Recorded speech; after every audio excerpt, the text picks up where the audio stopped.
Hello good morning जोहार, मैं संजय और आप देख रहे हैं न्यूज झारखंड। समय हो चला है झारखंड की खबरों को जानने का, उनसे अपडेट होने का। तो चलिए जानते हैं आज की 25 मुख्य बड़ी खबरों को। उससे पहले अगर आप न्यूज झारखंड चैनल को सब्सक्राइब नहीं किए हैं तो प्लीज चैनल को सब्सक्राइब करके बेल आइकन प्रेस कर लीजिए। तो चलिए शुरुआत करते हैं आज की पहली और महत्वपूर्ण बड़ी खबरों से।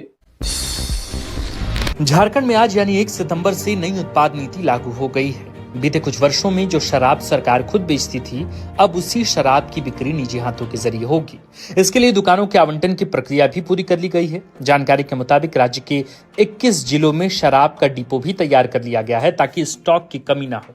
अभी फिलहाल इन डिपो में कुल 3 दिन का अनुमानित स्टॉक है। 3 दिन के भीतर 10 दिन का कोटा हर डिपो में भर दिया जाएगा। 3 जिला रामगढ़, लोहरदगा और पश्चिमी सिंहभूम में फिलहाल डिपो नहीं है, इसलिए इन जिलों में शराब दुकानदारों को जरूरी स्टॉक की आपूर्ति फिलहाल रांची से ही की जाएगी।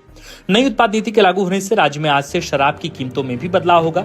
नई दरों पर शराब बेचने के लिए दुकानदारों को एमआरपी का बोर्ड लगाना अनिवार्य किया गया है। ब्रांड स्प्राइट, 100 पाइपर और गॉडफादर आज से महंगा होगा, जबकि चिवास, रिकल जैसे प्रीमियम ब्रांड्स की कीमत घटा दी गई है। राजधानी रांची में करीब 1300 खुदरा दुकानें 560 समूहों को आवंटित की गई है। इस वक्त झारखंड की सबसे बड़ी खबर यही है कि राज्य के मुख्यमंत्री हेमंत सोरेन अपने विशेष विमान से बिहार की राजधानी पटना पहुंच चुके हैं। पटना एयरपोर्ट पर बड़ी संख्या में झामुमो कार्यकर्ताओं ने हाथ में झामुमो का झंडा लिए मुख्यमंत्री हेमंत सोरेन का गगनचुंबी नारों के साथ स्वागत किया है। बिहार में चल रहे राहुल गांधी और तेजस्वी यादव की वोटर अधिकार यात्रा का आज यानी 1 सितंबर को समापन होने जा रहा है। यात्रा के समापन के मौके पर मुख्यमंत्री हेमंत सोरेन भी बिहार की जनता को संबोधित करेंगे। खबर है कि सीएम हेमंत सोरेन की इस पटना यात्रा के दौरान बिहार विधानसभा चुनाव में सीट शेयरिंग पर भी चर्चा हो सकती है। बिहार में हुए मतदाता गहन पुनरीक्षण में काटे गए नामों को लेकर बीते 17 अगस्त से राहुल गांधी व तेजस्वी यादव ने सासाराम से वोटर अधिकार यात्रा की शुरुआत की थी। इसके बाद यह यात्रा मुजफ्फरपुर, दरभंगा, सुपौल, पूर्णिया समेत कई जिलों से होकर गुजरी। अब से कुछ देर बाद ही पटना के गांधी मैदान स्थित महात्मा गांधी प्रतिमा के पास से विशाल रैली शुरू होगी, जिसमें राहुल गांधी, तेजस्वी यादव के साथ साथ मुख्यमंत्री हेमंत सोरेन की भी विशेष उपस्थिति होगी।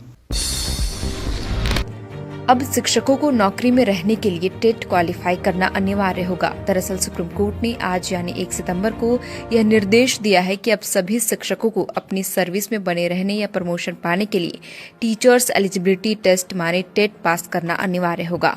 हालांकि बेंच ने ऐसे टीचर्स को इससे राहत भी दी है जिनकी सर्विस में 5 साल ही बचे हैं। दरअसल अदालत ने कहा कि जिन शिक्षकों की नौकरी में 5 साल से कम सेवा बची है वे बिना टेट पास किए पढ़ा सकते हैं, लेकिन इस दौरान उन्हें प्रमोशन नहीं मिलेगा। और जिनकी नौकरी में 5 साल से ज्यादा सेवा बाकी है उन्हें 2 साल के अंदर टेट पास करना अनिवार्य होगा।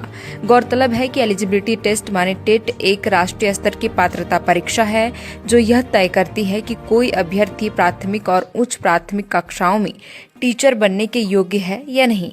यह परीक्षा राष्ट्रीय अध्यापक शिक्षा परिषद द्वारा 2010 में अनिवार्य की गई थी। कोडरमा में गणेश विसर्जन जुलूस के दौरान एक युवक आग की चपेट में आकर बुरी तरह झुलस गया। मामला जयनगर बाजार का है, जहां अनिल यादव मुंह में पेट्रोल भरकर आग उगलने का करतब कर रहा था। तभी दाढ़ी में आग लग गई और वो झुलस गया। घटना के मुख्यमंत्री हेमंत सोरेन ने पटना में आरजेडी सुप्रीमो लालू प्रसाद यादव और उनकी पत्नी पूर्व मुख्यमंत्री राबड़ी देवी से मुलाकात की। इस मुलाकात के दौरान झारखंड कैबिनेट में आरजेडी कोटे से मंत्री संजय प्रसाद यादव, लालू यादव के बेटे तेजस्वी यादव और बेटी रोहिणी आचार्य भी मौजूद रहे। मुलाकात की तस्वीरें सोशल मीडिया पर साझा करते हुए सीएम हेमंत ने लिखा कि पटना में अभिभावक स्वरूप लालू यादव और राबड़ी देवी से मुलाकात हुई। मैंने उनका कुशल क्षेम जाना और विभिन्न विषयों पर चर्चा हुई। गौरतलब है कि हेमंत सोरेन पटना में वोट अधिकार यात्रा के समापन समारोह में हिस्सा लेने के लिए गए थे। 17 अगस्त को सासाराम जिले से शुरू हुई वोट अधिकार यात्रा का आज समापन था, जिसका आयोजन गांधी मैदान में किया गया था। मुख्यमंत्री हेमंत सोरेन ने पटना में जनसभा को भी संबोधित किया और कहा कि यदि उनको झूठे मुकदमे में जेल नहीं भेजा गया होता तो वे झारखंड में लोकसभा चुनाव में बीजेपी का खाता भी नहीं खुलने देते। झारखंड सरकार के आत्मसमर्पण और पुनर्वास नीति से प्रभावित होकर जेजेएमपी के 9 उग्रवादियों ने AK-47, SLR, AK-56 जैसे आधुनिक हथियार के साथ पुलिस के समक्ष सरेंडर कर दिया। इनमें से 5 पर सरकार द्वारा कुल 23 लाख रुपए का इनाम घोषित था। झारखंड में पहली बार किसी उग्रवादी संगठन द्वारा बड़ी संख्या में एक साथ सरेंडर किया गया है। अगर हथियार की हम लोग बात करते हैं तो जैसा आप लोग देख रहे हैं कि कुल 5 AK सीरीज का राइफल साथ में दी गई। राज्य के पूर्वी सिंहभूम जिले से दुर्लभ वन्य जीवों की तस्करी मामले में बड़ा खुलासा हुआ है।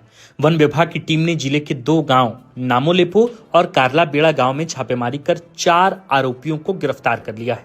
इन आरोपियों के घरों से 20-20 किलो की 4 पेंगोलिन यानी ब्रजकीट बरामद की गई है। यह ब्रजकीट या पेंगोलिन बेहद ही दुर्लभ वन्य जीव है। अंतर्राष्ट्रीय बाजार में एक पेंगोलिन की कीमत करीब 70 लाख रुपए आंकी गई है। पेंगोलिन की तस्करी के आरोप में वन विभाग ने 4 आरोपियों को वन्य प्राणी संरक्षण अधिनियम 1972 की धारा 50 के तहत गिरफ्तार कर केस रजिस्टर कर दिया है। इस पूरे मामले पर वन विभाग के अधिकारियों ने बताया कि तस्कर साधु कालुंडिया अपने घर में पेंगोलिन को छिपा कर रखता था। इसके बदले उसे प्रतिदिन 500 रुपए बड़े तस्कर द्वारा मिलते थे। ऊपर के तस्करों ने उसे पेंगोलिन की सही कीमत नहीं बताई थी, बस इतना वादा किया था कि पेंगोलिन की तस्करी के बाद उसे भी हिस्सा दिया जाएगा। अधिकारियों की माने तो पूर्वी सिंहभूम के इलाकों में संगठित गिरोह पेंगोलिन जैसे दुर्लभ वन्य जीवों को पकड़कर बड़े बाजारों में उसकी तस्करी करते हैं। गिरिडीह में पैसों के विवाद के चलते एक युवक की हत्या कर दी गई।